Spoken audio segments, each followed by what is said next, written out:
got all kinds of stuff. The most ambitious man in poker. He's joining us here. He's known as that. He's doing a lot of stuff. We got a ton to talk about. Patrick, how are you? Good to be here. Good to be here.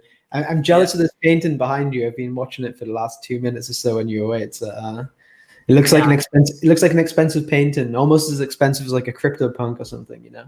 It could be. It's an Airbnb, so I can't confirm or deny. I don't know what's going on there, but this has just happened to be just kind of, everything worked out, right? This is the spot where we're going live. We're set up. It's a pop up, and I'm glad we're here. I'm glad we're getting to talk because this is a crazy time for online poker. This is it, right? This is the epicenter. There's WCOOPS. There's WPT on Party Poker. There's stuff on GG. It's everything happening. How are you preparing for this as you, meanwhile, are in, I believe, Newcastle? You got a massive project with the brand new football club. I don't know where to start. I'm going to let you take it where you want to go. Tell me first, I guess, let's talk about the upcoming poker schedule. And you've done this for many years. What does this time of year mean for you?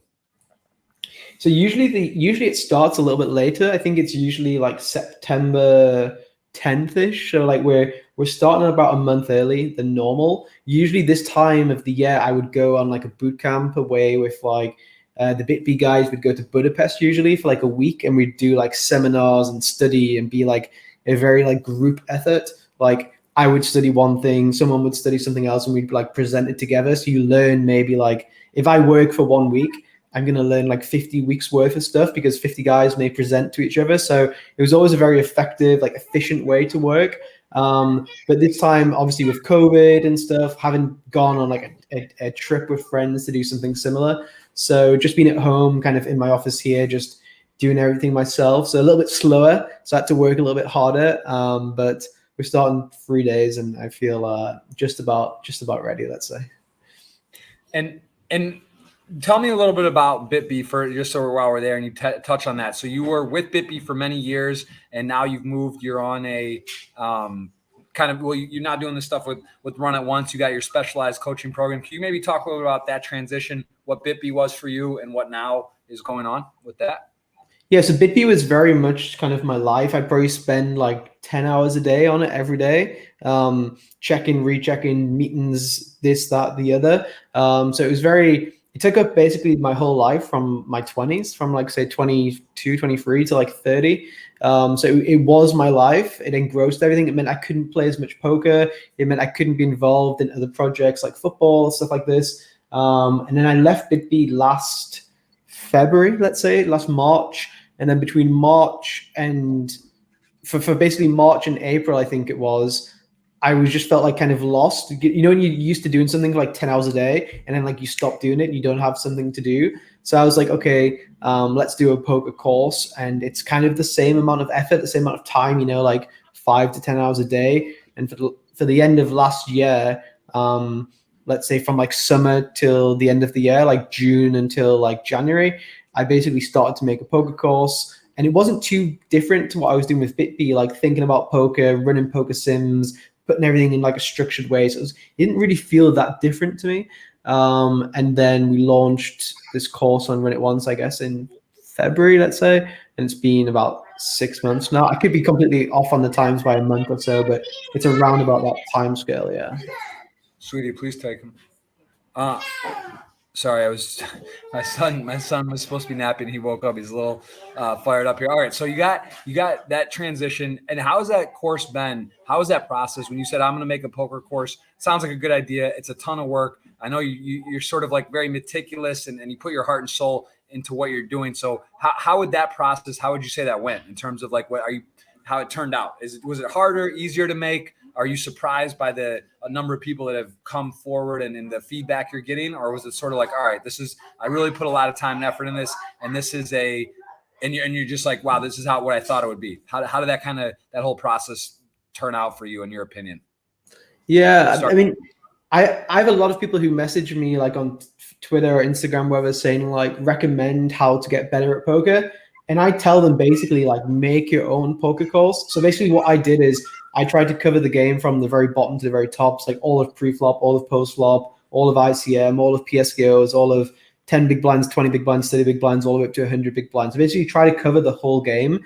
So I basically solved or like ran the sims for every single thing within poker and then spoke out loud about the information which I was reading. Because sometimes if you look at something, you think you're learning, but if you don't speak out loud, you don't actually take in the information, or you don't hear yourself correct yourself or realize flaws in yourself, etc. So making the poker course, I think, improved my game a lot, because I basically studied every single thing within poker. So what it kind of taught me was that if you want to give advice to someone about how to get good at poker, who's maybe like, let's say, a small or mid-stakes player, is literally just make a poker course. And even if it takes you 1 year or 15 months, whatever it may be, it's not going to be just a 1 month job.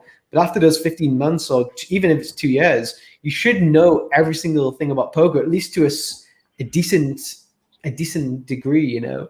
And then you can watch back the videos of yourself and learn that way as well. So that's kind of what the main thing I took from it was. I'm surprised about how much I improved as a player. So even without, you know, making money from selling the course, I think I made enough EV in that time as a better player to play higher stakes, or to continue playing high stakes, or whatever it may be. So that was kind of my biggest takeaway. I think I didn't really see it as like a course, let's say. I saw it more as like almost like personal development or game development, or whatever it may be. And there's so much information. There's so many study tools, different programs now. There's a plethora of information. How aware and alert are you to other courses? Like, you know, there's Raise Your Edge. I know you work with Ben CB and do some crossover. That's what I've kind of like my core. But then there's Upswing. I can name 10 other courses, right? There's Run It Once now. You've partnered, done that. How is your program different? And are you alert, and have you watched other courses either to help kind of see what they're doing and get their style and format, or, you know, do you not have time because you do your own stuff, you study your own way, you put your life into BitB, now you're doing the course? Like, do you actually have time? Do you go through other courses to either just compare and contrast, or are you familiar with other courses? Yeah, so I basically, one of the reasons why I made the course was because I thought, I'm not going to say like individual ones or whatever, but I thought a lot of the courses were lacking in terms of like quantity. The quality was quite good from really good coaches, but they would maybe just, it wasn't telling you kind of the whole thing, let's say. So like maybe a course has like 20 videos or 30 videos. And if you want to learn everything about tournaments, it's so complex. You know, you have ICM, mixed stack sizes, deep stack, shallow stack. You have 8 positions on the table. It's not like a heads up game. You know, there's so many different positions versus different positions. So I was like, I want to cover absolutely everything and put it all into one, rather than have like, I could have made a course on basically playing ICM. I could have made a course on PSKOs. I could have made a course on pre-flop, a course on post-flop, and sell them all individually with like 30 videos in each, which is what most of the sites do. But how I wanted to differentiate was basically put them all together, but for the same price. So instead of selling 5 courses for $1,000 and doing it that way, I thought I would sell just 5 courses all within one, if that makes sense. So like I had a heads up part of the course with Kevin Rabichow. So me and Kevin could have made a heads up course together and sold it for, let's say, $500, whatever. But instead we put it in the course. Same with PSKOs, same with ICM, same with live plays. I think some of the other sites, they have like a course and then they have a live plays, which you can buy on top as like a second thing, but I wanted to put it all into one. So I think that's the biggest thing which stands out. I think we have like 192 videos now and like 96 hours. And I think the average for the other courses is like 30 videos in 12 hours or something along the lines of that. So I think so, but that's just how I see it. And when you, how often would you find yourself recording a video and have to start over, be like, I didn't like it? I mean, I know I don't want to say you're a perfectionist. I feel like you're someone that's really, you know, takes pride in your craft. How was that process in actually making it? Like, did it take you more or less time that now that the course is done, and I guess you can make updates, is that right? Do you actually update material or add new material? I'm not sure, some courses do that, but how would you say, like, the time wise, is it what you expected when you went into it, or was it more or less when it all came out? Yeah, so we had 160 videos initially, and I think we've added 32 since. So 6 months, 32. It's like adding like 5 videos a month. I'm going to continue doing that for a year or so. So it should probably end up being like 250 videos. So I would say each video I do probably an average of 4 times each, but not the full amount. I probably start the first 10 minutes and redo the first 10 minutes like 2 or 3 times, maybe 4 or 5 times. It could just be the first whatever, but yeah, like I said, if you're studying, you also are going over something and over something again. So it doesn't really feel like, oh, fuck, I have to do it again. It just feels like, okay, like I'm just going to go over something again. So yeah. Very, very cool. Well, I do want to remind everyone who's watching live, this is going to be on all the audio outlets. We're also going to weigh a $109 WPT main event phase 3 ticket, which is pretty cool because if you bag a stack in that, you get a shot into the 530. You take your stack, whatever you bag, and there actually get added blinds, right? The format rolls back, and then you get a shot where 20 guaranteed seats on a Sunday. You get into the 530, and then that gives you a seat potentially into the 5,300. I actually played one of those phases, got in the 530, won it. And I don't know if have you played in those, Patrick? Have you done any stuff? I don't play any satellites at all. I don't play any satellites at all. Well, that's good news. That's good news for our viewers, because that means if you do get the ticket, you have a better chance of winning because Patrick's not in. But it is good value. It is an opportunity to get in there, and it's a 5,300. It's $5,300 entry WPT, 5 million guaranteed. I mean, this is one of the highlight events of the year. There's 3 starting days. It does kick off August 29th. The actual WPT series kicks off this weekend. I think today, technically Thursday, August 12th is the first of the 215, 1 million. There's a lot of phases. What is your plan with the WPT, with Party Poker? But also, of course, there's other events going on, right? There is other major series. How do you prepare for this type of intensive month or so that's coming up? Yeah, so basically I will only play series events on other sites. So for example, GG, I will play the World Series, but I won't play like daily tournaments. On PokerStars, I'll play WCOOP. I won't play daily tournaments. And then on Party, I'll play basically everything. So everything on the site, which is like 109 or higher. That's kind of how I'll go into it. So yeah, I'll play every single day from the 15th, which is Sunday, until I guess 3 or 4 weeks, whenever everything finishes. So yeah, I don't play like the $20 like mini openers or anything like that. But if there's like a $50 main event or something like that, or like all the 109s, I will play all of them for sure. Are you in the pro hunt? Are you one of the pros? Yeah. So this is Friday. To me, I feel like even though the series starts today, or sometimes the series starts earlier with phases and stuff, to me, the series doesn't really start until this pro hunt kind of tournament starts. It feels like all the pros are there. There's a hype about it. There's Twitch about it. There's everyone tweeting and sending pictures and stuff. That's when it really feels like it starts to me. So like, even though it starts today, I'm not telling people not to play, but I feel like the pro hunts kind of tournament is like where things start to like kick off a little bit. So like I know like GG have had like World Series events running every day. Like there's a 5K 6 max, and I would never ever miss a 5K 6 max in my life, really. But it doesn't really feel to me like it's series time yet, so I just haven't been playing. But after this pro hunt, I feel like that's when it'll like change a little bit psychologically, and then I will, because it's like hype, like people are talking about it. Maybe on Twitch, you do an interview about it, whatever it may be. So yeah, I'm looking forward to that. Just a little more context for those that this tournament that we're speaking on, Patrick's mentioning, this is a 30K guaranteed $33 tournament, which is cool. Their Party Poker has a lot of that type of stuff, but this is where anyone that's a pro, there's some also friends of the stream that of Party Poker that they're putting in, and if you knock them out, you get a 109 phase ticket, the one we're mentioning that gets you, if you bag chips, into the 530.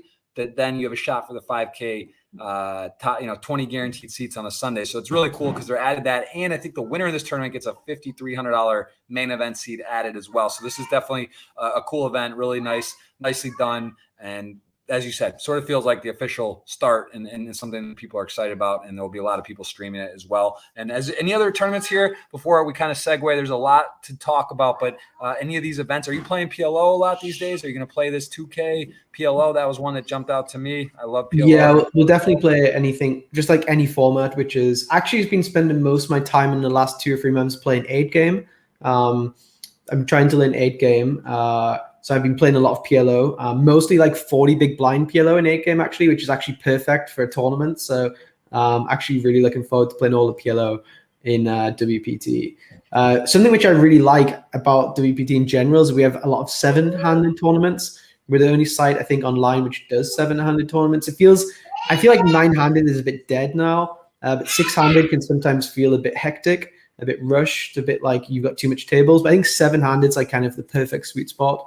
Sometimes you'll be down to 6 players on the table, but you're never playing like 4 or 5-handed really. So yeah, I really like the fact that there's a lot of 7-handed tournaments and mixed max as well. And I just like that everything's different. It just like, it feels exciting a little bit. It's like, I basically play poker for the series times, basically May and August. Like this is the whole reason why I'm a poker player for these series. So I get quite excited about them, to be fair, in a geeky way. Absolutely. And any other than that, though, is there any, if you're someone at home who maybe, plays $20, $50, $100 tournaments, maybe take a couple shots. Is there anyone that jumps out in this whole structure, this whole format? Is there any tournament here that you're just like, I'm not going to miss it? Do you think it's going to be insane value, like a 500, 1 mil? Is there anything here that you would just say, if you're saying to someone who's looking for a shot at home that normally grinds, what would be a tournament here that you're just like, you would try to get in or satellite in? So I really enjoy Six Max as a championship event. I think there's a micro Six Max that's $20, 100K guaranteed. I think those tournaments are always, it's and there's also like a mixed max one as well. But I prefer short-handed play in general. So I think for people who like to be aggressive and loose and splashy, I think the mixed max events and the Six Max events, to me, they are the most exciting. Other people who come from maybe like a casino background, they prefer playing 9-handed or 8-handed or like kind of slower, grind it out, play a bit tighter. But I like action. I like to gamble. I like to, run up big stacks, play lots of hands. And I think a lot of amateurs do as well. So I can be doing it in a 2K, but one of the beautiful things about all these kind of series is you can be playing the exact same tournament as a $20 version, which I think is cool for sure. And you can also build your way up those things, right? Like once upon a time, I was playing the $20 version and was really excited too, And now the fact you can play the $2.15 or whatever it is, I think is quite nice. Yeah, that's it's true. And also there's the $4 phase, right? You can play a $4 into the 22, into the 109, into the 530, into the 5,000. And I mean, there's crazy stories. I think Charlotte, she took like $100 took it into a $600 score. She just got into the 100K from there. I remember that bubble where she was like short or kind of on it, and it was like a 200K min cash. She spun it up. I mean, one of the great stories, and this stuff happens. Like, it's like, cash games are great. Online, there's a lot of different formats you can play, but really tournaments, it is one of those things where it's fun to take a shot, fun to mix it up, and you really can just have a couple days, a day or two put together of running good, playing well, and all of a sudden you got a shot for a big score. So I think that's pretty cool. Party's one of the sites that gives you a really good opportunity to sort of parlay it and take shots. So best of luck to everyone out there. And again, there's a lot of options, a lot of different high, medium, low options along the way. And you might find yourself through a phase and a big buy-in and having a shot. So definitely a lot of opportunity. Want to also ask about preparation. I know the last time on the podcast, we spoke about tables, preparation, and whatnot. You're kind of in the UK. It's an interesting, I got a little taste of that. I don't play a ton in the UK, but the schedule's very late, right? It starts at like 6, 7 o'clock local, goes really late. How do you prepare for that? In a way, I feel like there's pluses and minuses, right? It's kind of annoying to finish at 3, 4, 5, 6 a.m. during some of these series or whatever, but it's also kind of nice to wake up, get a workout, do your day, and get going. How do you actually map out your schedule? Do you look across the sites, Party, GG, Stars, whatever, and you during a WCOOP time, WPD time, how do you actually decide? Do you know in the day? Do you have it all mapped out? Here's the events I'm definitely playing. Here's what I'll play if stuff opens up. How do you navigate, organize this type of hectic stuff? Because there is literally too many screens, right? You couldn't play everything you actually want to play. It's not really possible across all the sites. How do you make cuts? How do you organize your screen? I want to know the Patrick Leonard focus situation. I've seen your monitors. If you guys don't follow him on Instagram, you should give him a follow because it's pretty crazy. He'll show you, he does hand reviews. He also will show his monitors. He has 2 or 3 or whatever, 4. I don't know how many screens do you actually have, but what is the maximum screens you have? Give me all that, because that's fascinating to me and how you do it. Yeah. So previously I used to just open up everything. I go for leaderboards as well. So one of my goals would be to win leaderboards, especially WCOOP leaderboard. So I'll be playing all the $1 and $5 and $10 too. So I need to be quite careful with that stuff because if I'm playing a 25K and I'm playing a $1 tournament, it's it's in a weird format like deuce to 7 triple draw or something. It can take a lot of focus. So I like to max late register a lot of tournaments on other sites. On Party, I usually try to register straight away from the start. Don't really ever late reg the stuff there.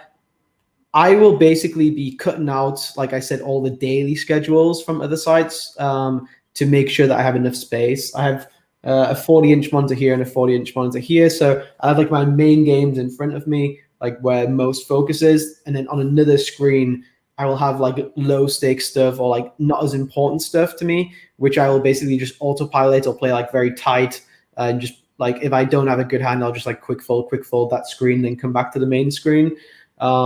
I actually really like the UK time zone to play poker because I think it gives you like 3 or 4 hours to just get into like not like mindset like meditate. You can do if you want to, but just to like get your day going and like not be groggy and not be too tired.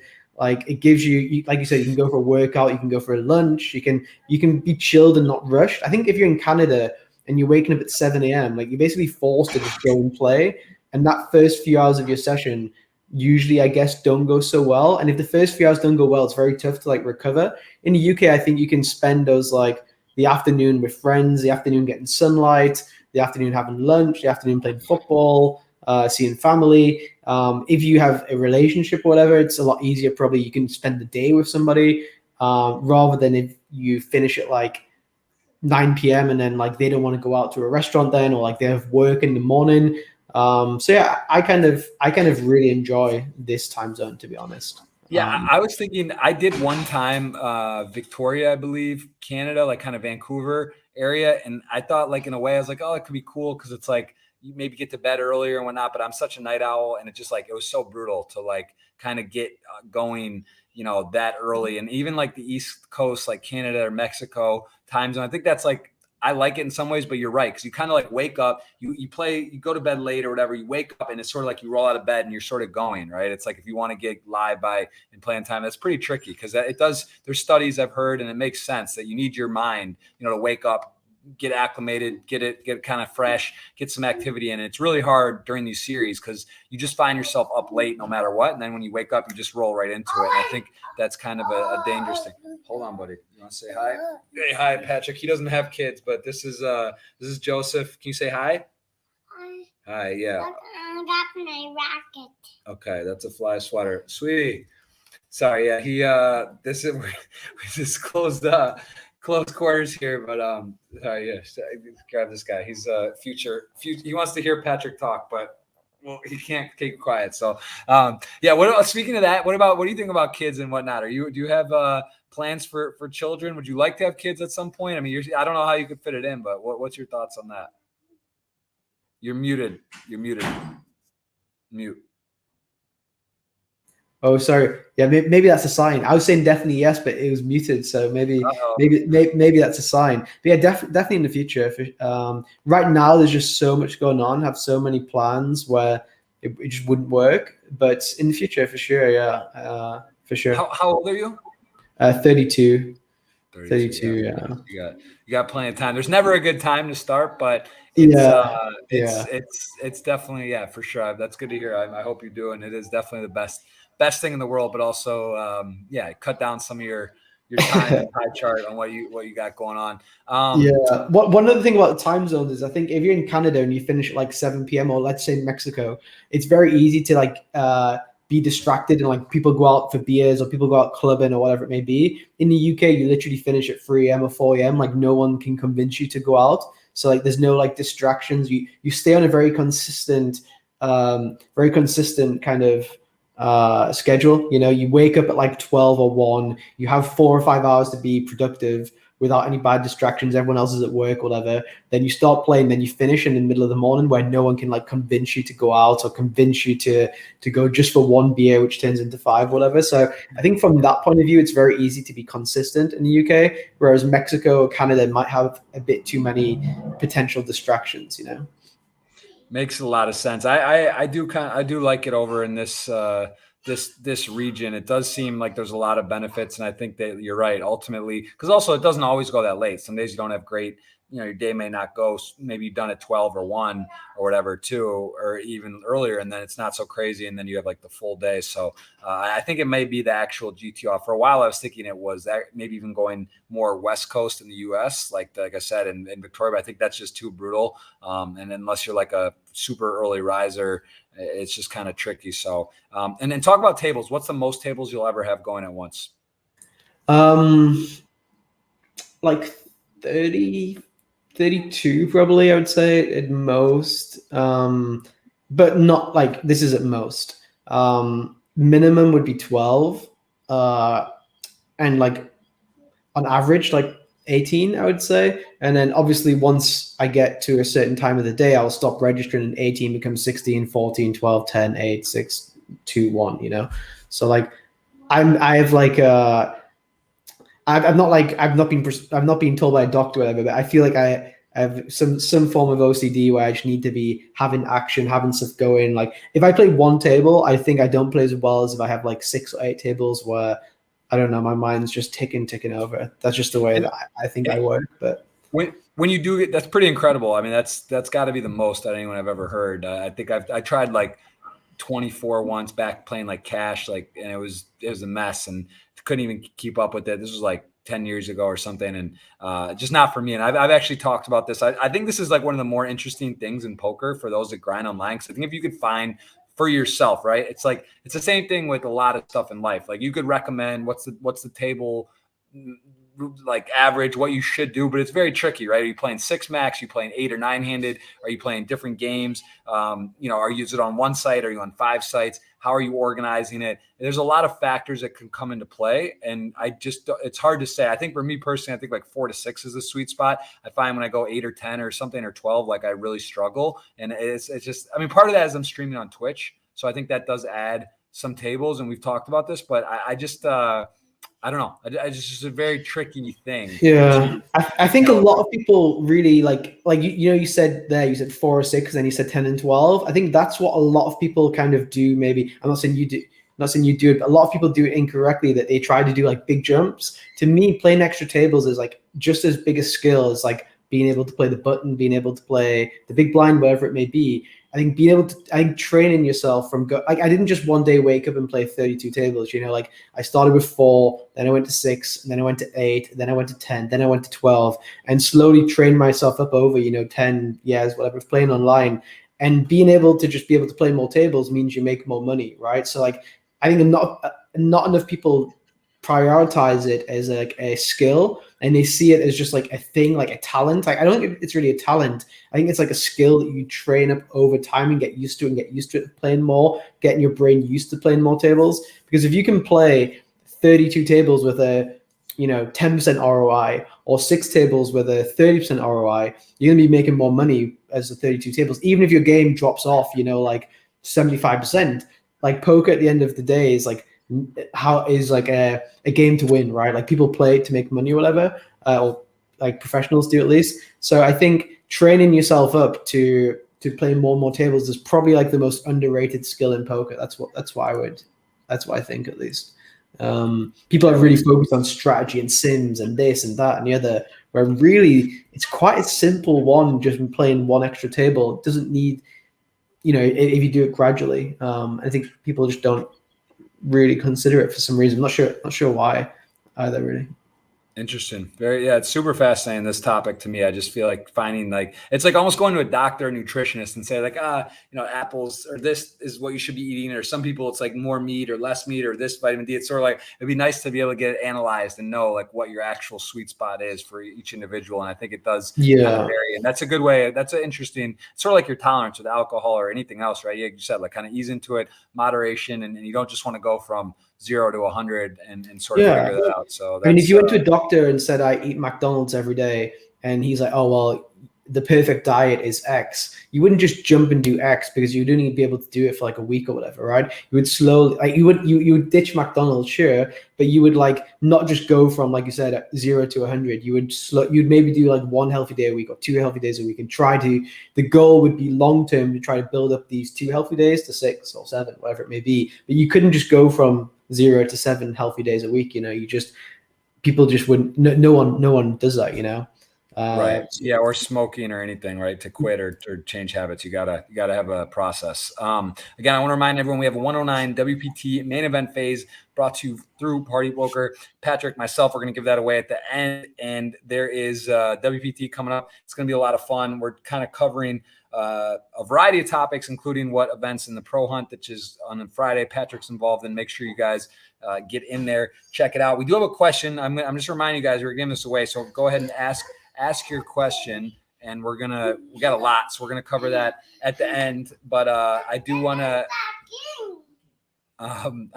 to mention there's a live question, which is interesting because I have been a part of this and checked it out. I was curious. We see Hurricane Higgins asking if you've signed up for Any2, which is a platform. I saw you actually review a few hands. I've done a few myself, but it's one of those things where there's only so much time, and I like the concept. Yes, you're there. I have I'm curious what your thoughts are on that platform. Someone's asking, I have a hand for you to review. Are you doing anything with that? I saw you on there a little. Are you still doing anything? What do you think about that? I did. I started a couple of months ago because I think it's one, really good, and two, Jamie was involved and I really like Jamie. I think as a long-term idea, it's really good. Like you said, there's really so much time in the day right now, and I was making the course. It was at that time where I was spending so much time doing it, and also because the way that I like to do it is post hands I play, review hands of yourself. I think that's a good way to do it. But I play mostly during series, then I play Sundays. Like when I'm playing during series, you're dead, and then when you're playing on Sundays, it's not like a daily habit you get into. I think it works out really well for people who. I think it's very well suited to people who play poker like 5 days a week, and they can be part of their process, their schedule, where they play, they finish, and then they analyze on Any2. And I think that will definitely work for lots of people. I think for me right now, it doesn't work so well, and that's like a shame almost. I think it's a shame, but I think it's a really good platform, and it looks really good. And anything James is involved with will just be good, I think. So yeah. Yeah, I agree. I think it's cool. I think it's really nice. There's a couple cool products like that or similar features and functionality. I think it's great to see that poker is having more of these options, more ways that, for people to learn, to be visual, to find ways to interact. And it's kind of like a cameo for poker. So yeah, I've done a little bit with it. Curious how it'll work out. I think that it's cool, but I saw a question there and it did kind of trigger me because I knew you had done a little bit of work with that. What are some tools in poker? Like if you could list some products other than obviously your course, which is very elaborate and intricate, what would be some other kind of tools or things that you think are ways for people to sort of learn and get better other than talking with friends and I guess either, not necessarily courses, but tools, whether it's DTO or, there's just a lot of different methods or PO. What are some things that you think are the best for people to get better? So when I made the course initially, I ran all the sims myself. I bought computing power, I bought everything, and I used mostly PO Solver and Simple Preflop and Hold'em Resources Calculator. So free tools, which one are very tough to use. I would say very sophisticated to use, very easy to misuse as well, which is a very big problem. Two, you need a lot of computing power, either like an external server or this, that, or the other. And yeah, free takes a lot of time. So like, let's say I want to analyze a hand I played using PO Solver. I have to have a good PC. I have to have a lot of time. I have to know how to run the sims, and then I have to wait for it to come and be done. So I spent all that time and all that resources and all the effort on that myself.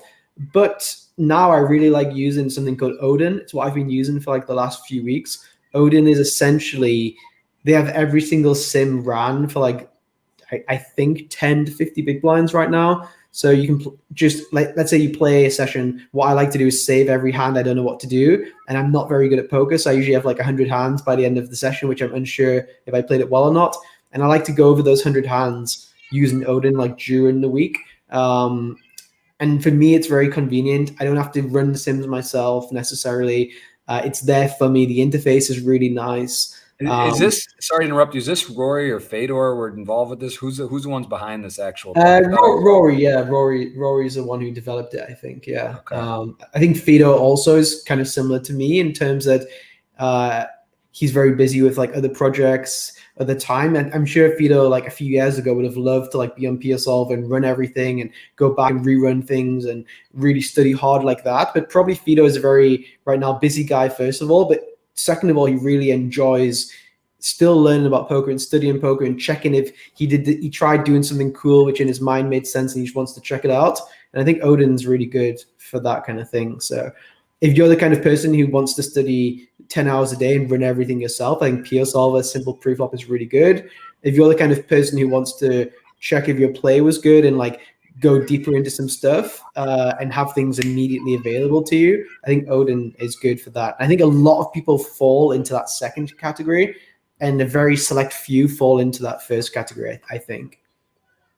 Very interesting. And so if you were to make the perfect sort of, let's take myself, someone that's played poker a long time, wants to get better, always looking for the next, to improve, or someone, whatever, that's like looking to spend some time studying, what would be your recommendation? So your course, and what would you make up your pie with? What would you couple that with? So you Odin as well. What are sort of like some, like, what would be your perfect mix of studying? Like if you were trying to get better?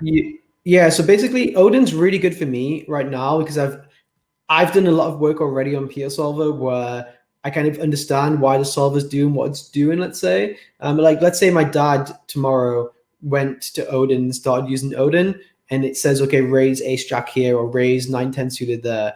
The flaw is that my dad is going to see it but not understand why. And when you're playing in game and you have 12 tables or 4 tables or even 1 table, understanding or wanting to make a decision and not knowing the why, and you're never going to be able to remember, oh, on this board this happens, on this board that happens, whatever it may be. So I would recommend to probably get coaching from someone who's very experienced using software and solvers, and you can ask them questions. Basically, why is Odin doing this, or why is PSolver doing that?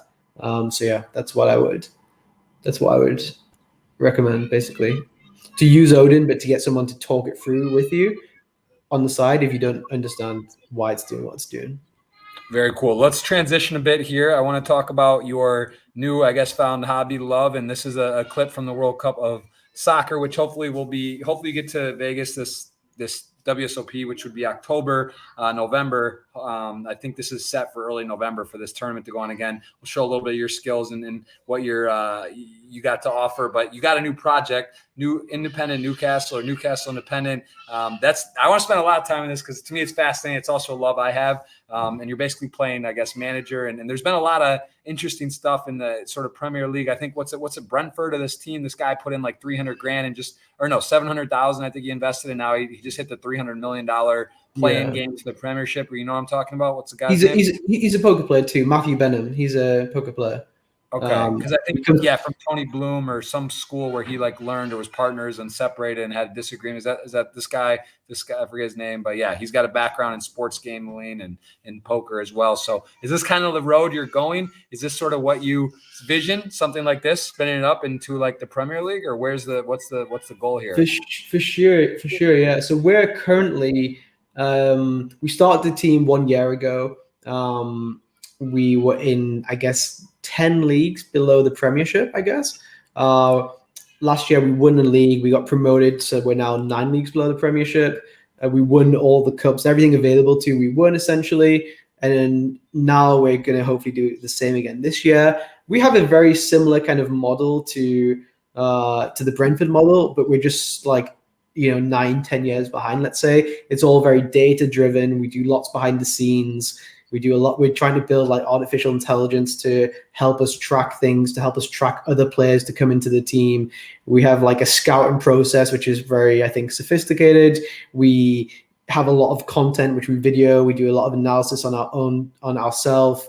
We have a lot of, we want to invest in kind of analyzing every game to the very small detail and build our own artificial intelligence, which can help support that. But obviously in these kind of things, you can't just go from Division 9 to Division 1 in 1 year, unfortunately. So we're planning on, doing it year by year. Also, I know that I'm not an expert on it, so I'm trying to learn. So my plan is basically now I've just actually applied to do a master's in basically running a football club. There's a university in England, I think it's called UCFB, which is based outside of Manchester City's training ground, like the Etihad. and they have people who basically want to be like executives in big football clubs or run a football club or be a football agent or a football lawyer. And for me, it's quite nice because I can basically do it all and learn about that side, get contacts through that side. Hopefully, if I'm in like a class with 12 people and they all go to big clubs, that can be like good networking kind of tool. I can learn some stuff instead of making mistakes, save money that way. I don't play, I don't manage. By the way, I know you said that. I don't do any of that. I'm just kind of behind the scenes.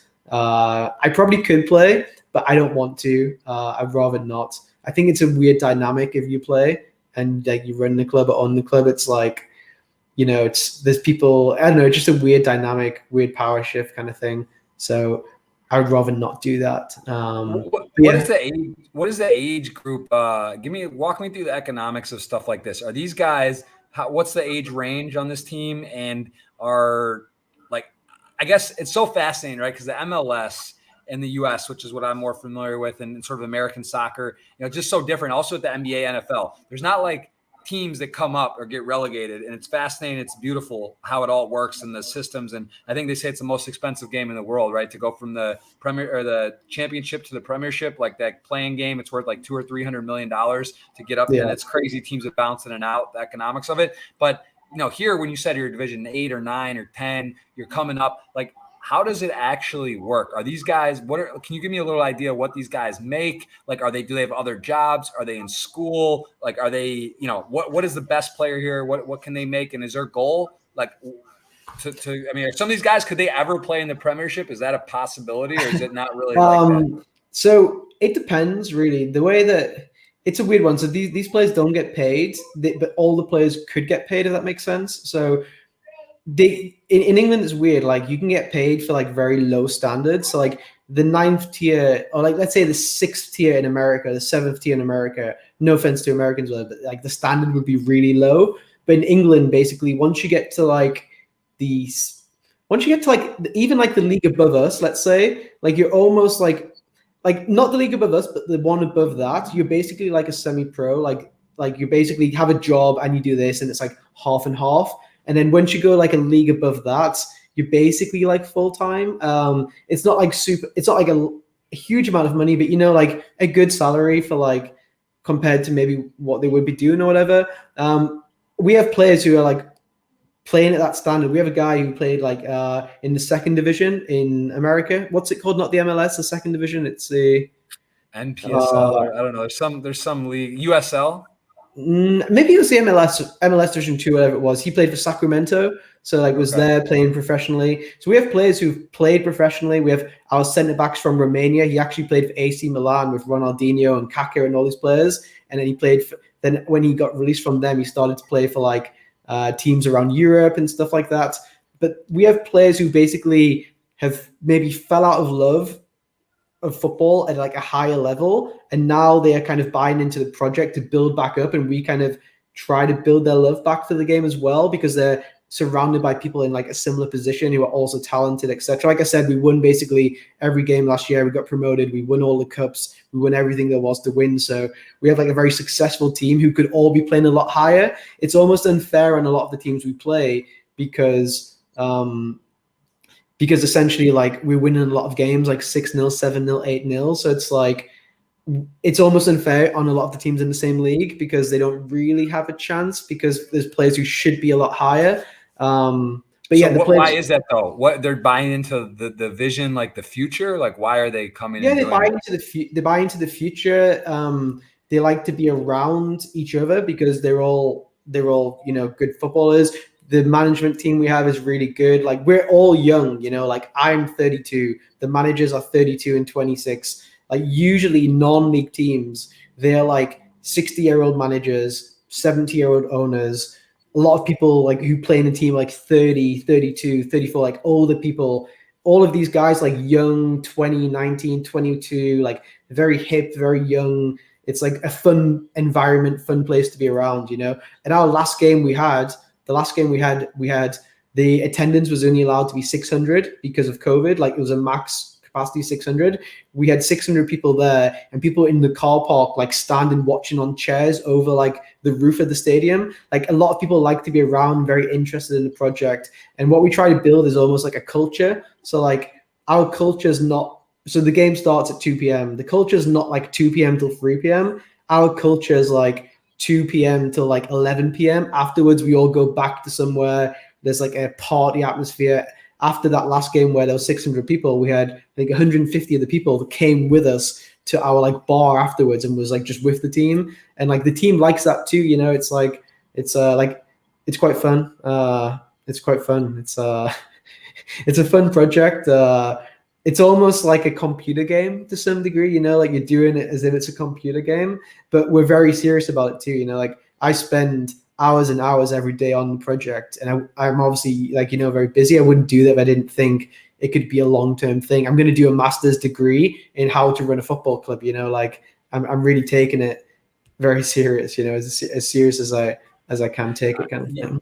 You were actually the one that brought me on to #United and showed me that. I'd never heard of it, and it's really interesting. It seemed a similar kind of feel, right, where they got like production and development, and it's actually wild economics. How has that club and sort of been growing the last year since we really spoke on this particularly? Is that just continuing to grow? Didn't they have a good run in the FA Cup, which is really famous? They had like a really good run. They were on TV. So usually when you get to the first round or whatever, the TV can choose any team they want to be the feature game. So usually they choose Man United or Liverpool or Man City or Newcastle or whoever it may be. And they chose #United. So like #United, they were the team who they chose, which is crazy, right? Because there's so much appeal and interest because of the internet, because it's this new team coming up, everyone talking about it, etc.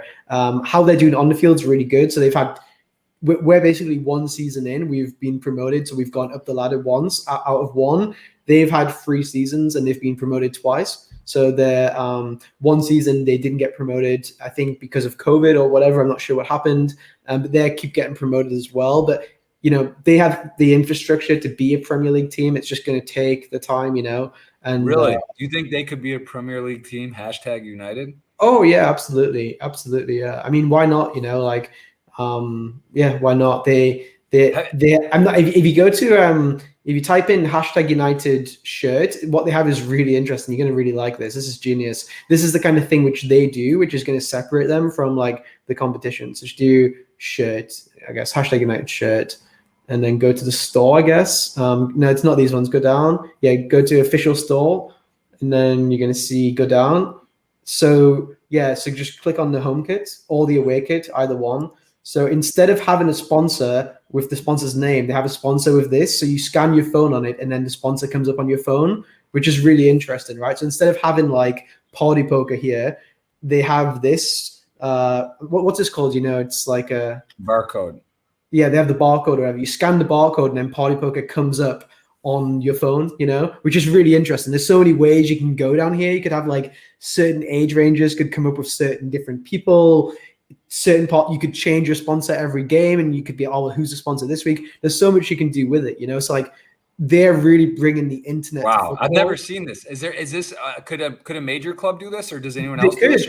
I've never seen it either until #. Did it. Like it's crazy to even think about doing this. It's like we're speaking about it now because it's interesting, you know. Like there's so many ways you can go around this, you know. Like let's say Roma did it, why not? You know, like why have something here? Because this you can scan on your phone watching TV. You know, you can still scan the shirt, or you can scan it here, whatever it may be. Is it kind of like, it's sort of like almost in a way of like, instead of a major club partnering with, you know, or like an ambassador yourself, you're sponsored by party, I'm sponsored by party. It's almost like saying, look, we're just independent, or we're open for business for any deal and offer at any time. Kind of, you're not like really getting exclusive. So it could, you know, like imagine PSG, right? They were to do this or go like, you know, who knows what kind of offers they could get, or different kind of mix it up. Is that essentially how it works, or is that not? So you could do one who's just like, the way they did it, they got a lot of buzz about who their sponsor was, because the only thing you saw on the shirt was this barcode and nothing else. Everyone's like, oh, who's the sponsor? Who's the sponsor? Who's the sponsor? But like, let's say you see a sponsor and it's something like, let's say it's even party poker, right? Like anything, that's because it's close to heart. Like you're not going to be like, oh, wow, interesting. You're like, okay, cool, whatever. But because you're not being told, you want to know more. Like the way the human mind works sometimes, where if you're told something straight away, you lose the interest very quickly. But if you're being fed this information, you don't know the answer. You kind of want to know the answer. So I think it's genius how they did it. And this is just the start. You know, like there's so many things you can do with this kind of stuff in the future. You know, loads of interesting stuff you can do here. I got corrected live here. It's called a QR code, not a QR barcode. code. That's Sure, the way. sure. Sorry, QR code, yeah. QR. That's people are confident like that. Yeah. It's and what division are they right now? So they are basically like 2 divisions above us because they've been promoted twice. We've been promoted once. So they're basically like 2 divisions above us because of the way the journey is. So yeah, they're in a different part of the country. So they're playing like we can never play them until like you get to the next level where all the country comes together. Right now, you basically play in your region because players are part-time. They can't travel to London every week or whatever, right? So how would you rate if your team matched up with them based on the videos you've seen and understanding their skill level? Where do you think would you guys be pretty close then? Because your team's so far ahead of the division it's in technically. Like would you guys? Yeah. So I would. I mean, we've never lost a game, you know. It's like it's very tough to doubt yourself. But when you get to higher leagues, you just naturally start losing. Hashtag are interesting. Yeah, like it's very tough to say. I feel like we have players who are like better than any of their players, but probably as a squad, they are like a bit fitter, take it more seriously. Like they're in a higher league, so they have to take it more seriously, kind of thing. And so to be clear, you did answer. You said so guys aren't actually getting money, but there's other ways or trips or things that can be done. Like, is that what would be when you sit down with a new player that's coming? Let's take this guy that was a former pro. I think you said AC Milan or played somewhere. Yeah. Like what is? I mean, so maybe he's made some real money, right? And he's like sort of maybe doing it for fun or whatever, or you know, are most of these guys financially set? And what is the age range? I'm sorry, I don't think you said. Is it just standard like the age range is basically like 18 to 22, very young age range, and definitely not like the thing is like a lot of players, they may have been at a professional club or they may have been at like a high club and get paid like decent amounts of money or be on set to make decent amount of money. So like if you offer someone, let's say like £50 a game or like £100 a game, it can almost be like not insulting to them, but almost worse than getting zero, if that makes sense. Because like imagine you get sponsored by somebody and you get paid $1 million, and then someone else offers you a sponsorship for like 10K. 10K is still great money, but it almost feels like, oh well, that's such a big drop down. You would almost rather work for free and get given like merchandise or something for free, or get given like a trip or get given something. Do you know what I mean? So kind of similar in that regard, I think. Yeah, interesting. It's fascinating. And all right, let me ask you today. I ask you right here live on the show. Look, you can do your project with independent, your new, Newcastle squad or poker and playing. Like, what do you pick? What's you're more passionate about currently for the future? If you can only do one, say today, you had to answer on the spot. It's a tough one. I'd probably say football because I've achieved a lot in poker. And I've achieved nothing in football, so there's a lot I can achieve. There's a lot of goals. When you do poker, you're like, okay, I want to get my first ever 10K score. I want to get my first ever 100K score. I want to get my first ever 7-figure score. I want to win a scoop. I want to win a WCOOP. I want to win a WPT. I want to win a bracelet, whatever it may be. Like, I don't mean this in like an egotistical way, but I've run out of a lot of the goals I set for myself in poker I've already hit, kind of thing. Whereas a lot of my goals I've set in football, I've achieved basically just one, like promotion kind of thing. So I think I would choose football. I think I would have to, yeah. And live and online, do you have any new with COVID? I mean, WSOP coming up. I think, Party's got the event, right? The 16th of September to the 23rd, the 27th in Cyprus. Will you be going to that or the WSOP or anything planned for live poker? It's a little tricky with COVID and the rules and whatnot right now. So I've always wanted to go to Cyprus, to this Merit place, to play a series like that. That's been a place I've always really naturally wanted to go to. Like party poker, know that I don't go places which I don't want to go to. Like that was very clear when I first set the thing. Like, let's say I just don't want to go to Sochi. I'm just not going to be the guy who goes to Sochi, even though Sochi is a place I would like to go to. But I just mean if I didn't want to go to Sochi, I just wouldn't go. But with Cyprus, I'm actually really excited to go if it's possible to go. good hotel, good weather, good games. Like you can play online, like close to there kind of thing. So to me, it's like the perfect spot. I was always telling Rob and the guys, let's get a stop in Cyprus because I've really always wanted to go there. So very naturally, like honestly, really want to go to the Cyprus event if it happens. And I think hopefully it will. Waiting for more information, but it seems like it looks good to go kind of thing. World Series, obviously, that's always going to be something very prestigious and something I will always try to go to if possible. In terms of poker goals, like I think I've got like 16.5 million in cashes. I would really like to get to like 25 million. I feel like 25 million is like a nice, like round kind of good mark, kind of shows a lot of longevity. I think success in me in poker is not winning one bracelet or winning 100K score. Like to me, success in poker is like longevity, being around for a long time, staying in the game, staying profitable. Like longevity to me, like it will be in football, winning one season last year means nothing to me. If the team is still here in 20 years and we have some longevity, that's going to be success to me. That's how I will determine success, not necessarily which league we get to, but longevity. So like longevity to me is everything. So my goal in poker isn't necessarily to win a bracelet. It's more about longevity, really.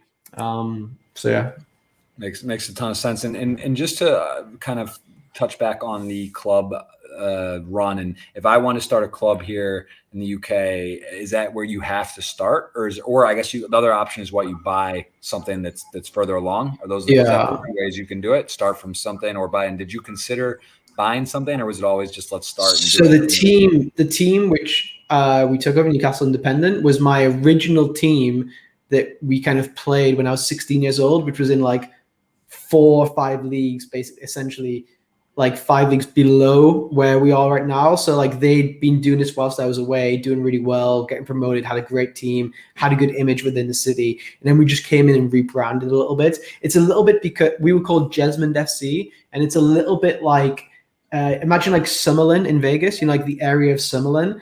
If you have like FC Summerlin, people in Henderson won't want to walk around with like a Summerlin shirt because it's like a little bit of a rivalry within a city. Even though a city's like kind of loyal together, there's rivalries in like neighborhoods within a city, So we rebranded to Newcastle Independent because we want people to wear our merchandise all around the city. And if we're called Jesmond or Summerlin, then people will not like to wear that merchandise elsewhere kind of thing, And then independent is because we do it all ourselves. We're not, like we don't have sponsors, we don't do anything. It's all my money essentially right now. And everything we do on and off the field is all myself and Simon, the other co-owner who I do it with. We're independently doing it ourselves. And I'm going to go and, do a master's in football and understand everything rather than hire somebody to do it and get them to do it. It's all going to be very independent always, That's like a big part of the whole thing.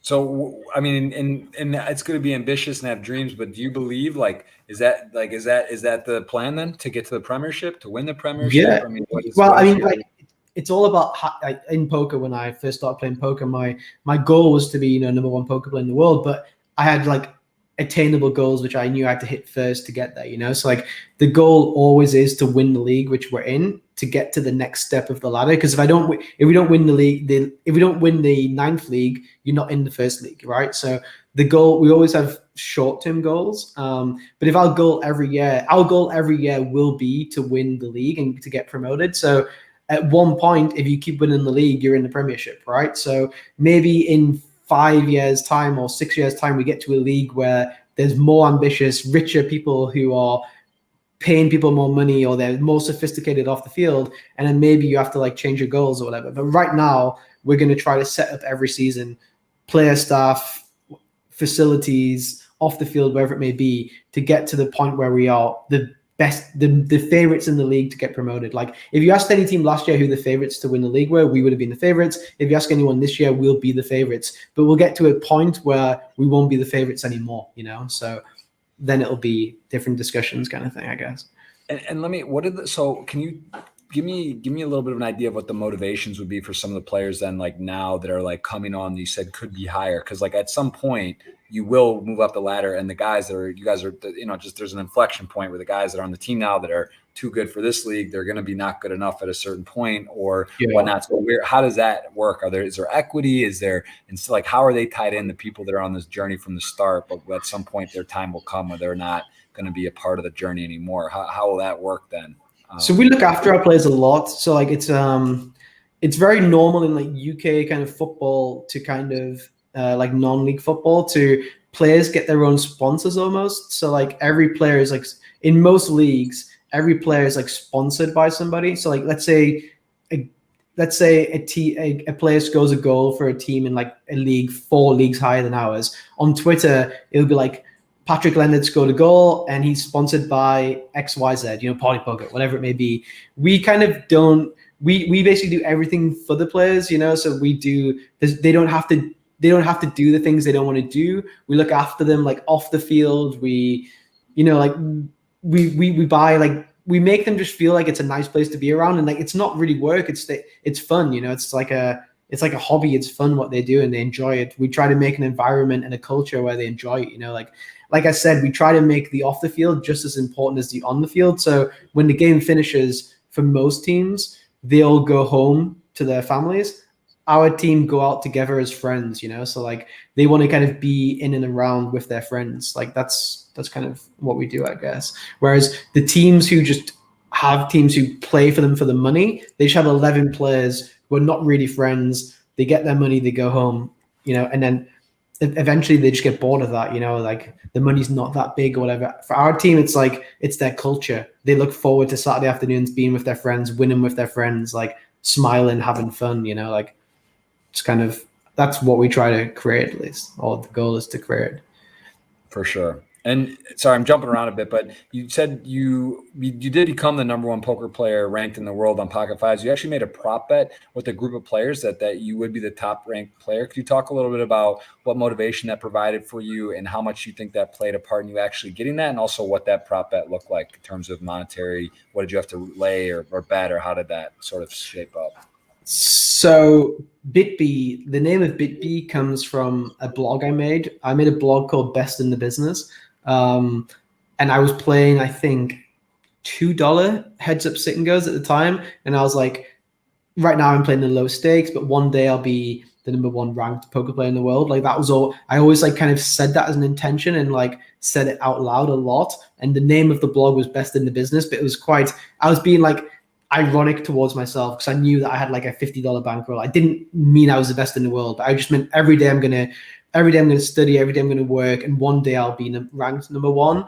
So I would blog every day like what I was studying. It's like if I was playing like 10NL or 25NL, I'd post like hands I played. And then for years and years and years, I did this, I think from 18 years old to like 23, I guess.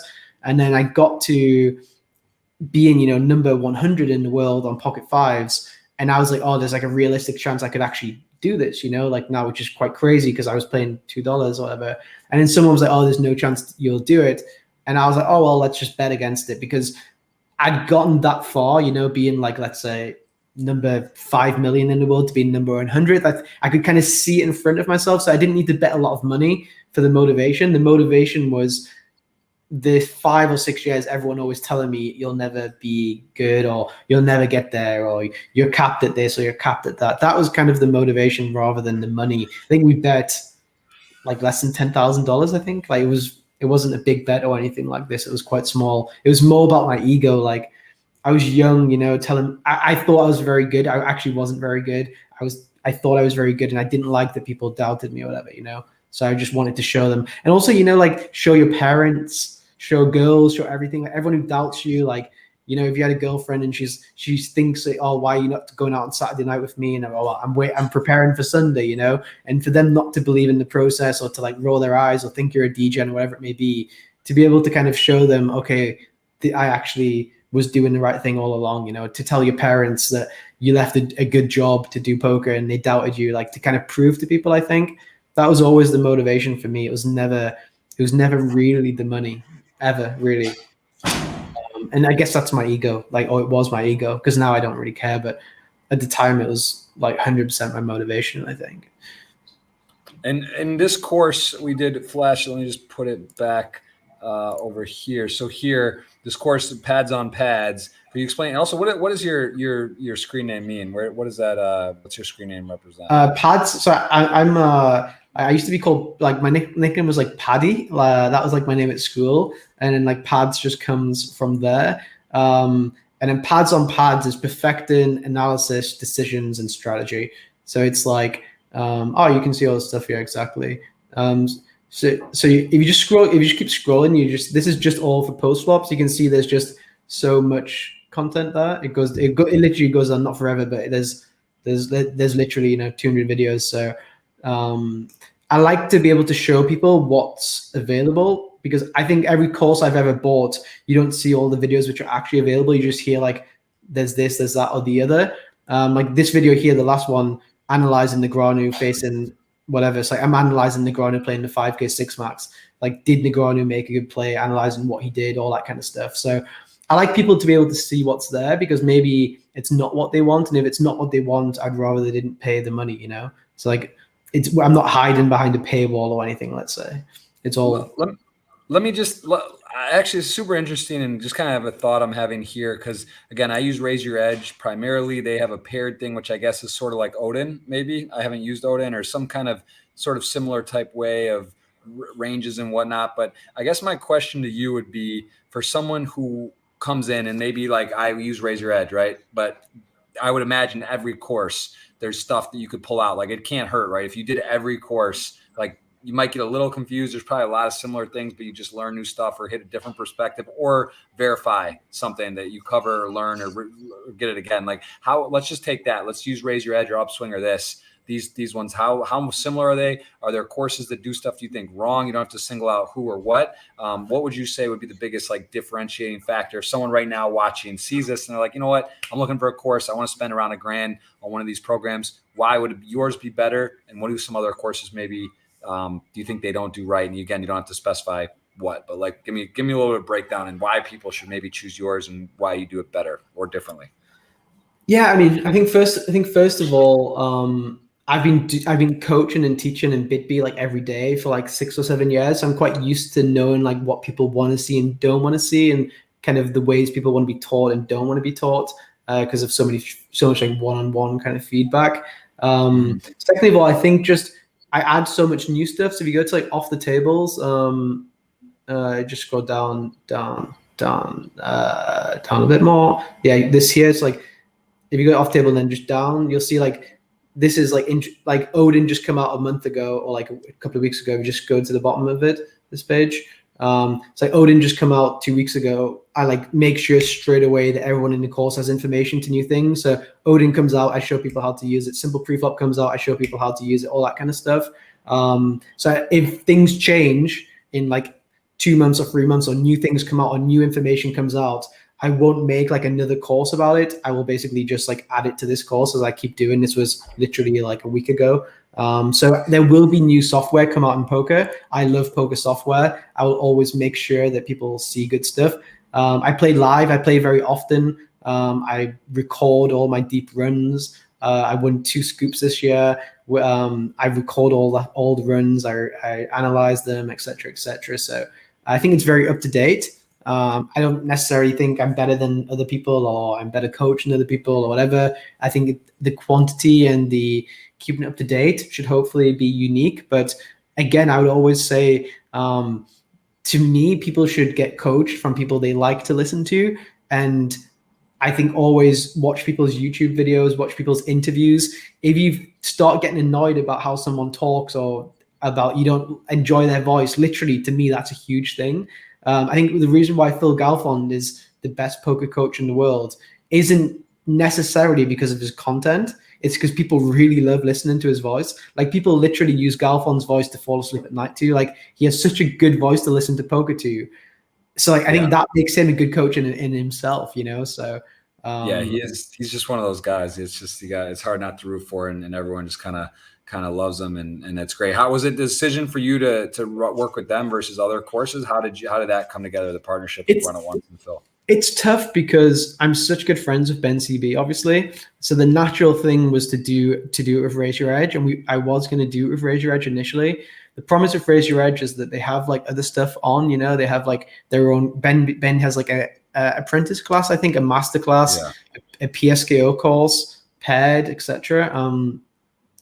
For Reddit once, they had no courses at all, really. Like I could do let's say I did like a 10 videos on PSKOs. But then Ben also has a PSKO course. To me, it felt like a bit of a conflict of interest or whatever. It's like ideally, like Phil Reddit once noticed, like ideally I would have done it with Ben. If Ben had done no courses ever before, ideally we would have just done it together and like made it really good. But it was just like the right place at the wrong time, I would say. Right. Because it would just mean like I also wanted everything to be $1,000 for everything. Like that was very important for me. But then if Ben has like a PSKO course for $1,000 and I'm trying to like put just as or like a lot of content into another course and charge like less money, it's like it also put them into an awkward situation too, I think. And it also needs to make sense for them too financially. Like why would they want to push my course if they have their other courses anyway? Do you know what I mean? So like I would have loved to work with Ben. I like Ben, very close friend with him. I think he's the only player in the world who I swap action with right now, just like the way it is. Like, it's not because I wouldn't swap with others or anything, but like we're still very close and no hard feelings either way, I don't think. Right. Makes a lot of sense. Now, let me ask you, because this is fascinating about breakdowns and different courses and whatnot. Like, let's just take myself. Let's say you could analyze my game and you know a bit of how I play. We played a bit. You kind of have probably a general idea on my style and whatnot. Like, how if you were to because it's a little overwhelming in a way. It's like, wow, there's so much information, in this course, other courses, there's so much breakdown. It's great. But realistically, I have a 2-year-old son. I stream, I do other stuff. I just can't go through and watch every video. Like, would there be a system or like based on just even a basic understanding of a player, would you be able to recommend like out of the, here's the 10, I would watch these 1 through 20, like let's just take me for example, since sure. So the reason why I think it's good that there's so many is if you go like back up to the top or whatever it may be, or just like stop anywhere.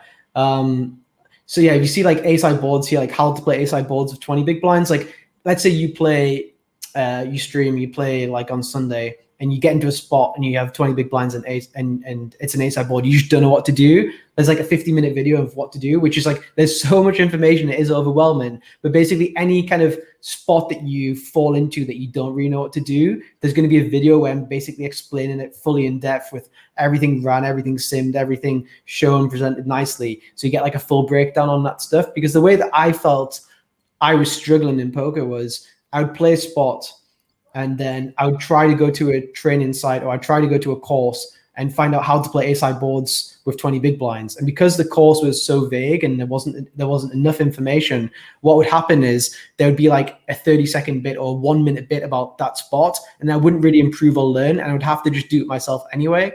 So right now, basically, if you play on a Sunday and you have a spot you have difficulty with, there's like, 10-minute, 20-minute, 50-minute video of me basically explaining that exact spot. That's why I think it's good that there's so much. But it's all in order, basically, of how I would suggest to kind of study. So it starts with 20 big blinds playing in position. You can see these videos are all the same. Then it goes playing button versus big blind. Then it's different board textures, etc. But a lot of people maybe are interested in more playing like ICM, final tables. Then there's a section for final tables and ICM if you just go up a little bit.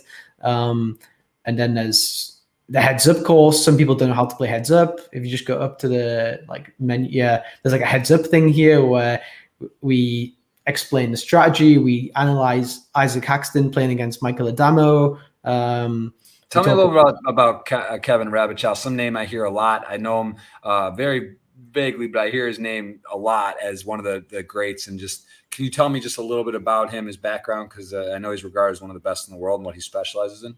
So he's the best heads up coach in the world. He's one of the best heads up players. So you have Linus Love, who's the best, right? Then you have like Make Boyfin, who's the second best. And like, I think Kevin definitely falls into like the top, 20, top 10 players for heads up, but he's recognized and known as like for sure the best heads up coach in poker. That's why it was important that he came in, because I'm not a heads up player, right?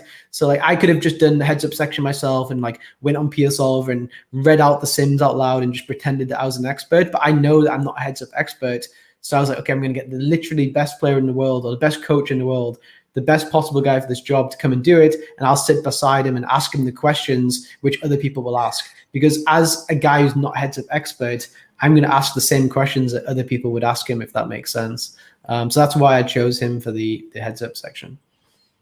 Very cool. Well, listen, I am going to use some of this. I want to make a tutorial on this. I would love for you to tell me, based on my game and just areas maybe you just think I might struggle, I would love to maybe do some of this. And let's just say I were to watch this through the whole program. How many hours of content is this whole thing, or what would be, some of the stuff maybe not relevant, but it's tough because I keep adding to it, but it's going to be basically like, let's just say it will get to around about 250 videos in 100 hours. I would say around that ballpark. Right now, it's probably 190 videos in 80 and 92 hours, something like that. I would say. I don't want to say exactly, but it's around about that. Let's say 90 hours. Let's take someone random at home who's maybe new to poker, skill level very little. Is this course for some beginner, or do you need to have some wherewithal about the game, or is this could it teach you as well? Like if you're sort of smart, positions and bet sizes, you have a relative idea. Would you recommend for this, or who are you targeting to take? No, I would really recommend someone who plays like $10 tournaments not to buy it, for sure. It's more advanced. It's for people who will understand terminology, people who, I would say, like, I could say it's for everyone and make more money and like sell it to people. I don't like to be that guy, really. I think if you play $50 tournaments and higher, I think it's very, very good for you. I think if you play lower, I think you don't need to be wasting, let's say, this much time on this. And it's better to just literally play poker and just learn yourself from without trying to overstudy. I think there's too much overstudying going on for like micro stakes and low stakes players. I think you should really start focusing studying once you get to, $50 tournaments, I think. Like, let's say 30 frees and higher, let's say, something like that. Okay, and now let's take myself, rate me 1 to 100 or A, B minus, C, D, whatever that you want to put my game at. What if I were to watch this course and do all the things you suggested? Would you be able to look at me and tell me, all right, I don't think you need to work on this necessarily. Focus on this. Do this. If I did everything you recommended and watch the course, how much of an improvement do you think I could have on my game by going through this? It's so tough because I know nothing. I've never I don't know anything about your game. But I would basically say that someone who basically is like you is winning $100 and higher tournaments, even 50 and higher, like anybody like that. I think if you watch the whole course, I would genuinely believe that you'd be able to win in any tournament in the world, whether it be a 25K tournament, a 100K tournament, a 1K tournament, a 2K, a 500, whatever it may be. I think you could sit down and be profitable in any tournament in the world. I'm not just saying just you, I mean anyone who is a tournament player. I think if you watched it all and you consumed it in mid notes, etc., you'd be able to play, against literally the best players in the world and be profitable. I'm not saying you would crush Michael Adamo or Ike or anyone, but I think you'd be able to, hold your own in any single tournament. And I think you'd be a very big winner, crusher in, 1Ks, 530s, etc. That's what I genuinely believe. Is it at some point though, with that being said, is it just that people won't do the work? Because, you'd be surprised. I'm sure you get surprised all the time by people that have been in poker for a decade that are maybe winners or kept around, whether they're sponsored or whether they're, have deals or who knows, right? There are a lot of people that are makeup and staked and this and that, but are you just surprised the amount of lack of effort and desire that some people have to get better? Because in theory, with what you're saying, anyone would pay $1,000 who plays $100 and above tournaments, right? And do this. So is it just laziness? Is it lack of effort? Is it unawareness? What is? Like I said, I genuinely also think this. I don't want to say for my content. I believe if anyone wanted to make the course themselves, if that makes sense. So basically, all the videos I have there, every single piece of information, if someone just did it themselves, not listening at all to any of my videos, but just did the videos themselves, so they made the 200 videos themselves. I also believe that they would also be at a similar level too. The problem is to make 200 videos and to run all the sims that I ran for the 200 videos. It takes probably 2,000 hours. So it's not committing 200 hours; it's committing 2,000 hours. But I've done basically the 1,800 hours myself like off the tables, recording it, doing it or whatever, like running the sims and put it into a 200-hour course, so like if you don't want to spend the money and do it yourself, it's fine. It's just going to take the longer hours. But if anyone studies every single part of poker and puts the effort in, I don't see why they wouldn't be profitable in the, at least into any like 1K, 2K tournament. I don't know, just makes sense. And I see you still got the Bippy staking here, but you said you have segued away. Is that correct? You got yeah, but I just had to take it off. Like it was such a like I'm still best friends with all the guys. Like there was no negativity at all. Yeah. So like it just there's no reason to. I didn't even know. Like it's something which I wouldn't even have looked into, kind of thing. So. Right. So yeah. Okay. All right. Well, listen, we are going to give, I do want to get a couple questions in. I know you're a busy man. We have covered a lot. The World Poker Tour is coming. There's big stuff coming on Party Poker, massive schedule that's getting underway. I know you said you're going to be playing that $30 Poker Pro, the Hunt, which we did cover as well. We're just going to mention that one more time. I think that is coming up. We got a lot of tabs open here. We saw you score an epic goal. Tell me real quick about your as well before we kind of go into the questions here. We see a little touch here, which is actually a ridiculous free kick if you really think about it. That's pretty strong. What was you played at a level for what level did you actually get to? I think were you in the Man United youth system or some youth system? No, never.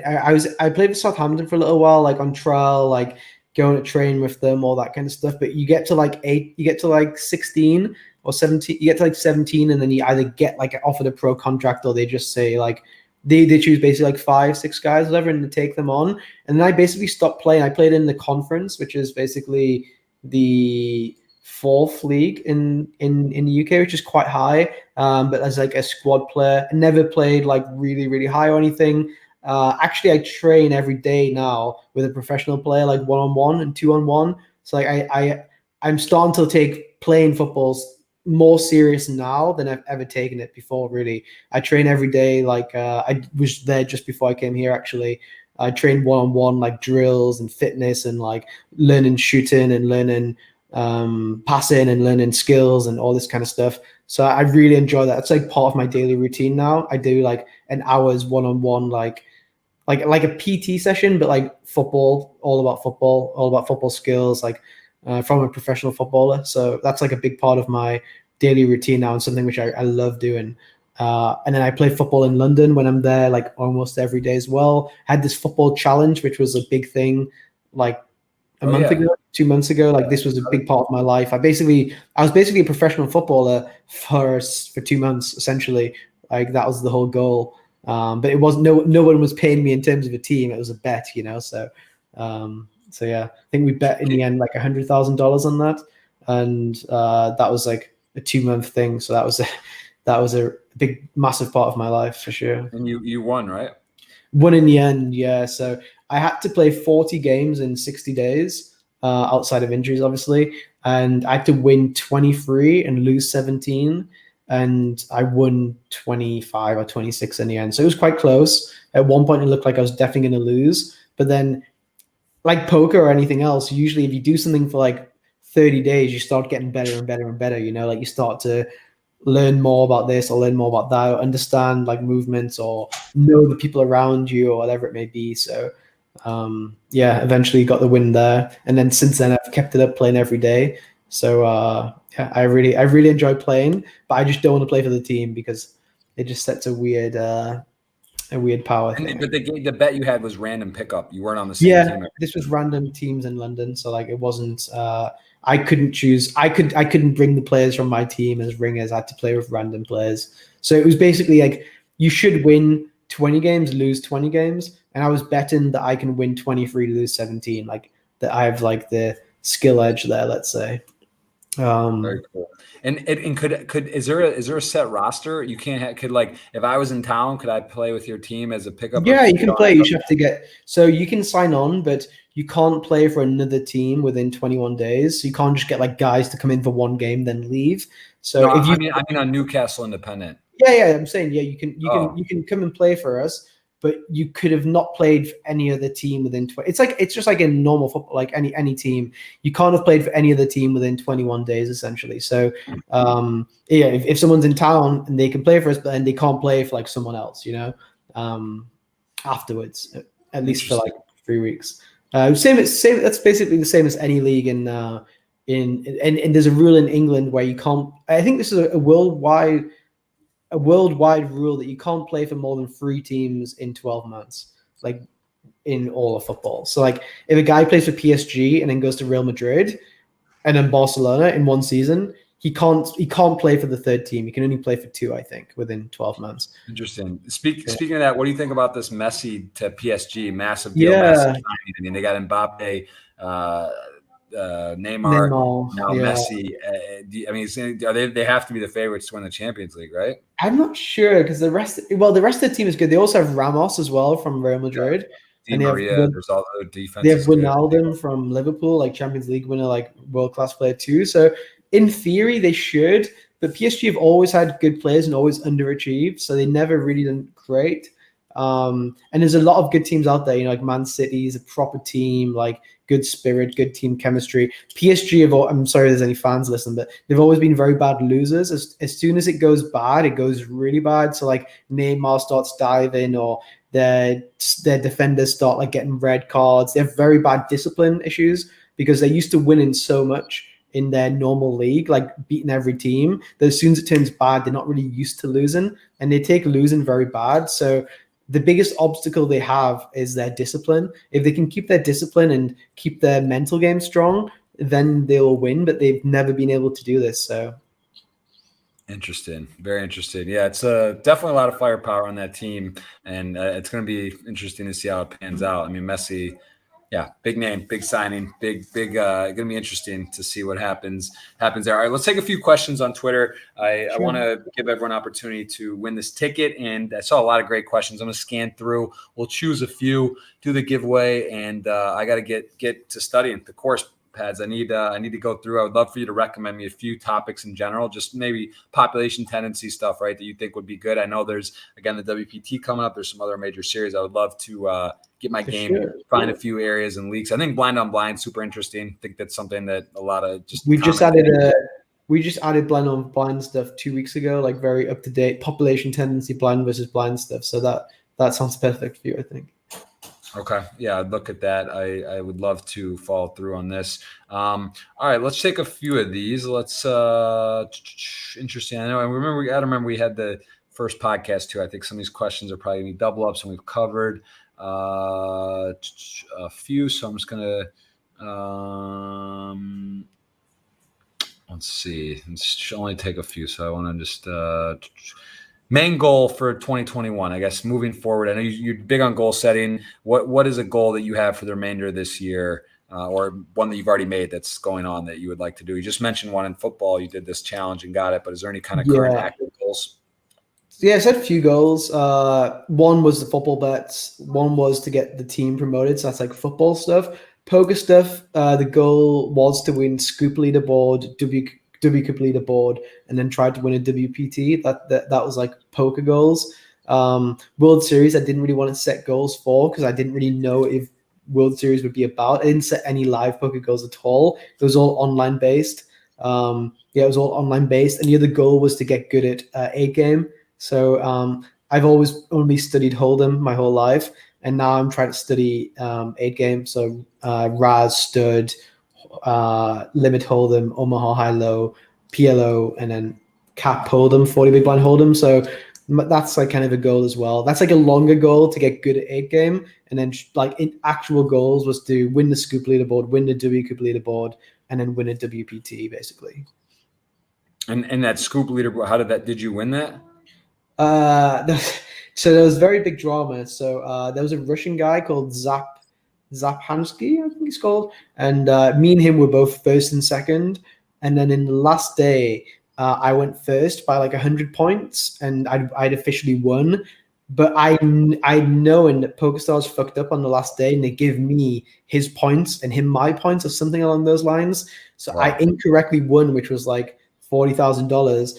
And my goal was to win fair. Like my goal, which I set out, was to win fair and square. It wasn't to win the money; it was to be the champion. So I didn't want to win like that. And I told PokerStars they got it wrong, and they gave him the trophy. And I didn't mind so much. It was I did the right thing. And then yesterday he uploaded on Instagram a picture of the trophy, and it looks so good. It was like a Player of the Series trophy. I was like, oh god, that's fucking crazy.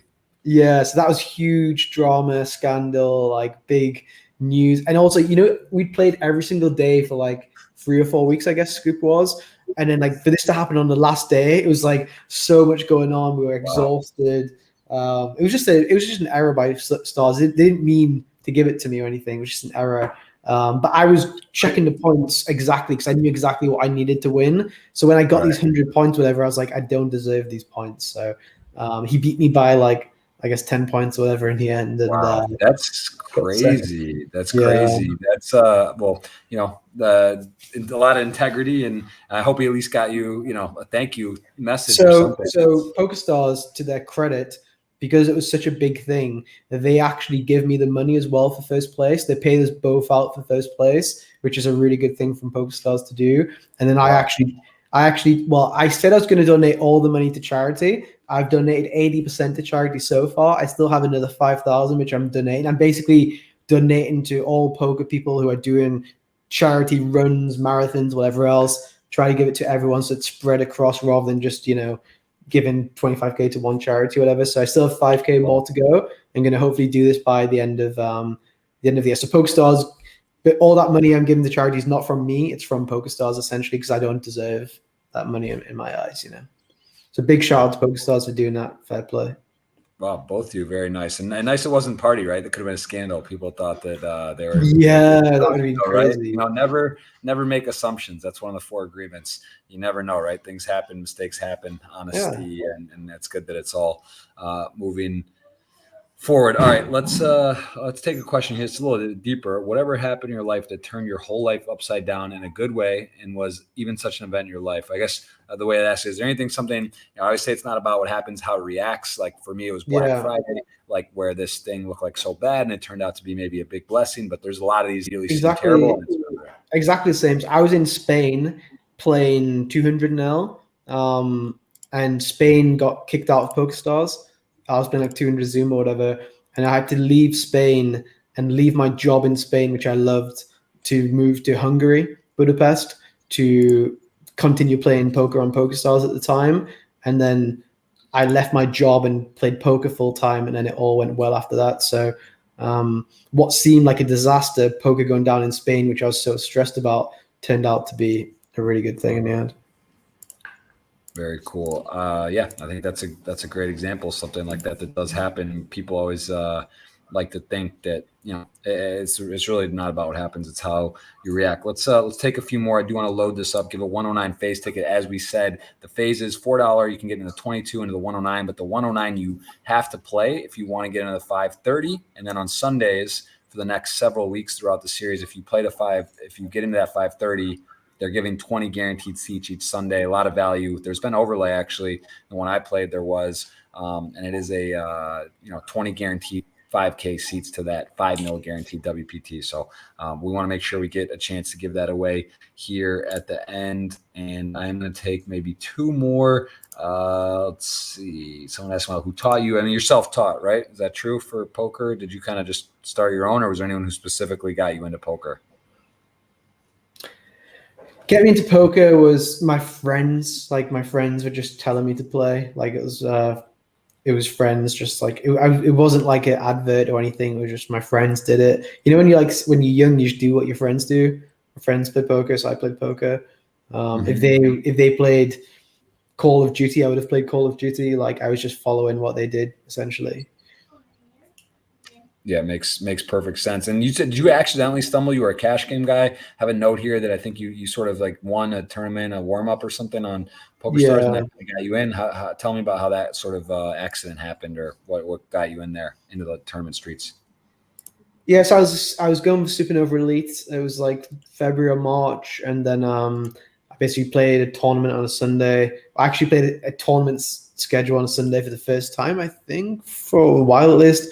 And I think I won a few tournaments, like the warm-up, and 2 other tournaments, like Big 55 and something else. It was like a very, very lucky day, and that was like 120K.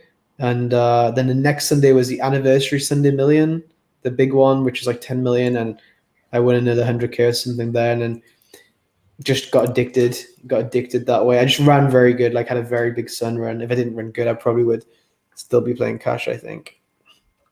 Crazy, right? It's crazy. There's another example of, I guess, not really the same about something negative, but just sort of some luck or some kind of reason that happened and changed a lot of your trajectory. All right, let's take one more, and then we're going to do this. Don't really want to get into COVID, vaccines, and all this, but how is well, just one more on top of this, but just curious on the kind of outlook in general. What's your prediction? Do you think the World Series will happen? I think I saw you engage in a bet with Ryan LaPlante. Yeah, but it's what I saw a little bit of back and forth. You liked the side, now you don't. There was some rule. WSOB said that they could just like eliminate you at any point or something weird. So, what are your thoughts on this and what will happen coming up? So Ryan LaPlante wanted 10-1 that the World Series wouldn't happen. So I thought it would happen like 95% of the time. So I thought it was a good bet. So I took the bet. I now don't think it'll happen 95% of the time. I still think it's a favorite to happen. But WPT canceled some events in America last year, I think. And I think that a lot of people within poker are speaking out against World Series rules, such as the COVID rule, where you can just eliminate anyone at any time.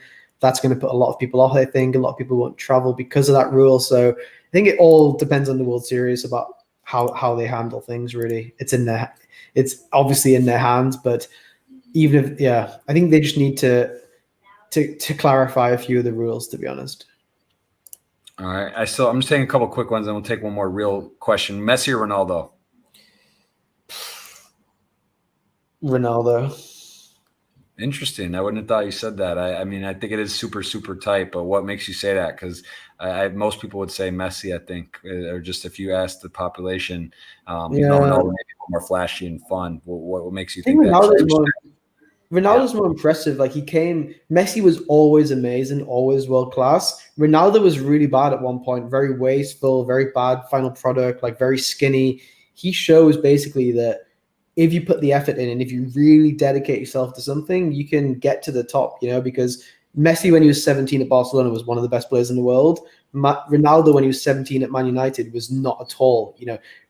How Messi plays now at 32 or 34, whatever he is, to when he was 17 is not really that different. Of course, he's better and more efficient, but it's a very similar style. Ronaldo's completely evolved as a man, as a player, as everything. He's gone from playing left wing to right wing to striker. Like, he's a completely different player, and it's all about how he's dedicated himself and realized his weaknesses and changed things. Messi's just naturally amazing, but to me, more impressively is Ronaldo's rise to the top. But yeah.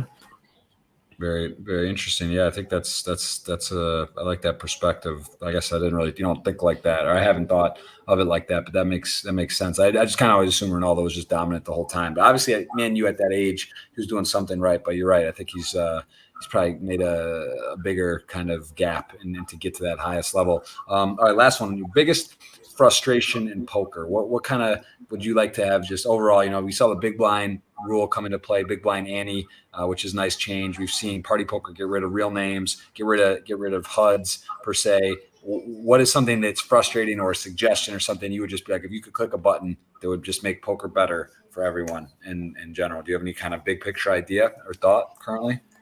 Biggest frustration, I really don't like re-entries. Like, I'm really I hate re-entries, or like unlimited re-entry tournaments especially. I feel like it just puts a lot of people off. And I feel like even myself, like when I play the highest buy-ins of my buy-in range, if a tournament's like multi-entry, I sometimes feel not like fear, but like you feel like, like I could lose a lot here, or it could go really bad, And I just feel like everything wrong about poker is with like re-entries, really. I think like single re-entry, if something goes bad early on, fine. Like if you get knocked out of a tournament after 10 minutes or 1 hour, even 2 hours, fine. But like 5 hours unlimited re-entry kind of goes against everything which I like about poker, about being able to knock someone out of a tournament.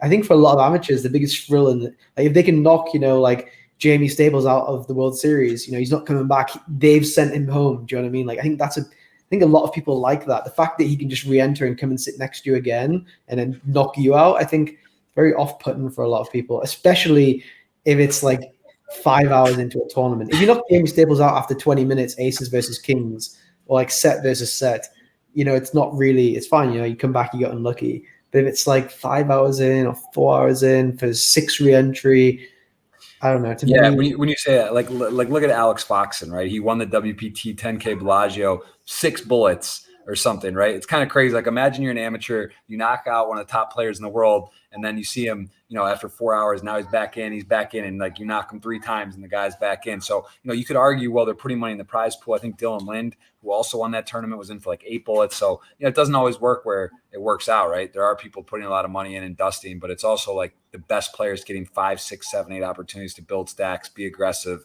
The tournament's infinitely harder. Like, if you have like 100 runner field on any side and you have the best player in the world entering 5 times, you now have like the best player in the world times 5. It's like it makes it a lot less attractive, I think. Yeah, I agree with that. I think Party gets it right with the 1 entry. Generally, there's 1 entry rebuy, and also for people that travel for live tournaments too, sort of the same thing. Like, you get in there, play your best, do your thing, but you get another chance if something kind of fluky or whatever happens. But it also gets expensive. If you're in there and it's a 5K or 10K and you can rebuy 4 times or even 6 times, 1 time a day, it can get expensive. You go to a 5K buying it and you're in for 25, 30K. It's not so nice, but fair enough. All right, well, cool. I think we covered a ton. Very interesting. A lot of major projects you have going on. Love to dive into your course. Would love to chat a little more afterward. I know you're a busy man. I always try to get a hold of you. I never know what's best, Instagram, WhatsApp, but we will hopefully get to connect. And we're both fairly busy, to be fair. But I would love to dive in and get into that course a little bit, especially with major stuff happening live and online, and maybe get a couple suggestions on areas to start with. So let's do this. Let's do this giveaway. 109 ticket. Again, everyone eligible. So it looks like there's almost 100 people engaging. Very cool. Copy this. We'll go here. We'll hope this giveaway uses this cool tool from DNP3 Grid Gaming. We're going to put it in. It's going to screen for bots. And let's see if we create contest. I'm going to let you RNG it, and I think it's going to work. 661. What's that? I thought you wanted a number. Sorry.